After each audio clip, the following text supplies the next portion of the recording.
Well, we've heard a great deal over the past week about having more empathy for the trials and tribulations of the girls and women of Australia. I'll be chatting about that later, and James and Rita and I will chat about that as well, the new workplace rules and regulations and suggestions.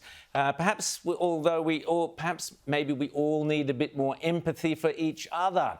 If only you could do empathy training lessons. Oh, hang on, it turns out you can. Joining us now is Queensland National Senator Matt Canavan, who wrote a terrific and highly amusing article last week in the Central Queensland Today newspaper, in which he detailed how we all have our crosses to bear. It was Easter, after all, and his latest was being forced to go on a course of empathy training. Matt Canavan, how are you? Great to see you, Senator. Morning, Rowan. I think we should start, though, with a trigger warning that I haven't done my empathy training yet, so I do apologise if I offend anyone this morning. Well, before we get me back in a month or so. Exactly. You might be a different person. That might be it. You never might want to come on Outsiders again after you've done your empathy training. You might not want me back. Yeah. Matt Canavan, Senator, your thoughts on the passing of Prince Philip? Look, it's very sad, but at the same time, it's a great celebration of a life of duty, and he's remains and will remain a great example to all generations of the importance of service, the importance of putting others before yourself. I'm sure Prince Philip had his own ambitions in life as a successful naval veteran in World War II.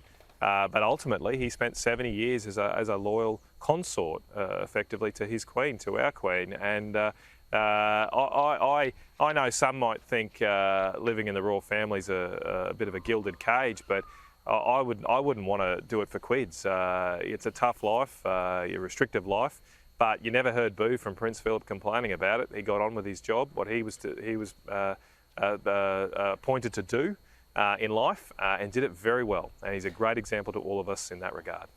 Now, you likened the empathy training that you're going to be forced to go on to the circles of Dante's hell. So what exactly is empathy training, and why do National Party members now need it?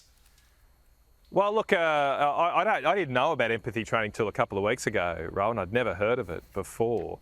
And then, yes, at our conference a couple of weeks ago, our leader, Michael McCormack, decided that we should do this thing. And so I did some research and I had a look at it, and I noted apparently an accredited or a self-described empathy trainer, Catherine Tay. She gave an interview to ABC Radio where she said empathy training's all about getting your feelings and compassion out. She said that in her view, or she was quoting someone saying that white men have it easy, white tall men have it easy in life. And she also described the term wokeism as a right-wing talking point, effectively. And look, I think we've got to really bat back against this, Rowan, that this idea that's taken over modern life, that what is most important is your feelings. You're the centre of the universe, apparently. Everybody is their own little sun, and everybody else revolves around them because it's your feelings that are paramount about everything else. It's an extremely dangerous philosophy because it's clearly incompatible with a peaceful and tolerant society. If we're all little kings, how can we all get along? We've actually got to have some shared values and principles that we should hold dear. That's what's more important, I think, and that's what we should go to training for, not to be reaffirmed about our own inner self. Rita. But we've seen the federal government just this week come out and really kind of adopt this philosophy. We had Michaelia Cash stand there and talk about the evils of saying a phrase like, don't throw like a girl, and suggesting that that is linked to the treatment of women and it's a misogynistic statement. Aren't the coalition buying into this philosophy and sounding more and more like Labor and the Greens with each passing day? Well, the first thing I'd say is I think the actual recommendations that were adopted by this Jenkins report are relatively harmless, and we should have a situation where sexual harassment is illegal, and there should be strong leadership from business, corporate, political leaders to make sure that is the case. And so the centre of what was described this week, what was announced this week, I fully support. So I'll say that. In saying that, I have read this report, or large parts of this 900-page work Respect at Work report, and I am deeply troubled by its underlying philosophy, though.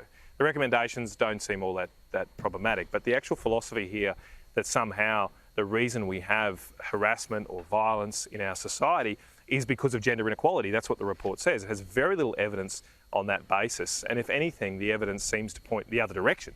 Because as we become a more equal society, we've had more harassment. And I'd go back to that centre point that we've made here and today about Prince Philip and what have you. What has happened in our society is that we've gotten rid of these shared values, the sense of duty, the sense of purpose in our lives, and replaced it with a very self-centred, individualistic philosophy, which unfortunately has created an anything goes culture. And then apparently we're surprised when anything goes in places like the workplace. So there has to be a re-establishment of standards and discipline in our lives. That's what the focus should be on, not these amorphous concepts like gender inequality, which, as you say, are very remote. The idea about a little joke being the principal reason why some people are violent or harass others is absurd.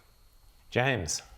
But how can it be empathy training, Senator, if you're being taught not to be empathetic for somebody who is like you, perhaps a tall white male, or even someone like me who might be not so tall a white male? And aren't you concerned, though? Oh, James is offended now. James wants to be offended now. I'm taking everybody to HR. Everybody to HR. No, well, aren't you, though, seriously short... concerned, though, when you hear the Prime Minister, Scott Morrison, sounding a bit like David Morrison, the ex-Army general, when he talks about, the language, and it's good to hear people policing each other and saying, oh, you can't say that anymore, and thinking that that is somehow the key to solving the very real problem of sexual harassment and violence against women, which does need to be solved, but which probably doesn't have so much to do with somebody saying, the wrong sort of phrase. I mean, people say pale, male, and stale all the time.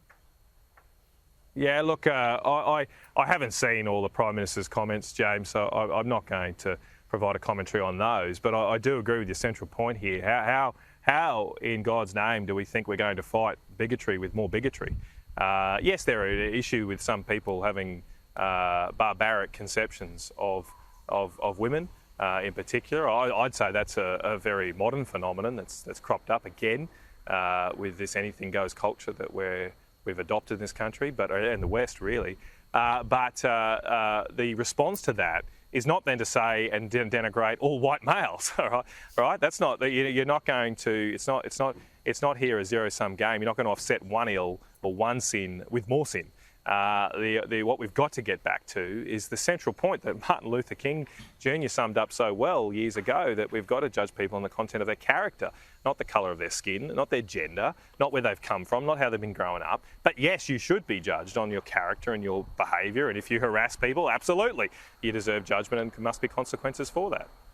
Now, Matt, just very briefly, Senator, you were calling for AstraZeneca to be suspended here on Outsiders a couple of weeks ago. Why did it take so long for the bureaucrats to catch up with what you and I and others were saying? Look, I'm not going to try and present myself as some kind of Nostradamus here. All I had a few weeks ago was I saw reputable countries taking drastic action to pause their own rollouts, and I thought we should do the same, that there should be a better be safe than sorry approach. Those other countries like Germany, Italy and France that were pausing their rollouts, they have widespread coronavirus outbreaks at the moment. So to take such action was an incredibly drastic step. We don't have the same type of outbreaks, so I thought surely we should be at least as cautious as these other countries.